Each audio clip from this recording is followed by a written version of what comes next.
Bilang bahagi naman ng bayanihan ng programa ng Valenzuela City na bahagi ito ng kalahating milyong pisong donasyon sa Oriental Mindoro para sa mga apektado ng Bagyong Opo. Narito ang detalye sa report ni Catherine Landicho. Nagbigay ng donasyong nagkakahalaga ng 500,000 piso ang pamahalang lokal ng Valenzuela sa lalawigan ng Oriental Mindoro na naapektuhan ng nagdaang Bagyong Opo. Ang naturang tulong ay personal na tinanggap ni Provincial Administrator Attorney Early Gorio Torano na kumakatawan kay Governor Humerlito Boms Dolor sa isang simpleng turnover ceremony na ginanap sa Provincial Capitol Complex sa Camilmil, Calapan City. Ang donasyon ay ipinagkaloob ng mga kinatawan mula sa City Social Welfare and Development Office ng Valenzuela.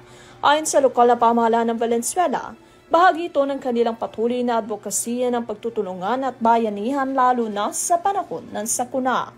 Hindi ito ang unang pagkakataon na nagpaabot ng tulong ang lungsod sa mga nasalanta ng kalamidad. Kung matatandaan, naglaan na rin ang Valenzuela LGU ng 2.8 million pesos na donasyon para sa mga lugar sa Cebu na tinamaan ng matinding lindol kabilang ang Bogo City at ang mga bayan ng Medellin, San Remigio, Madridejos at Daan Bantaya.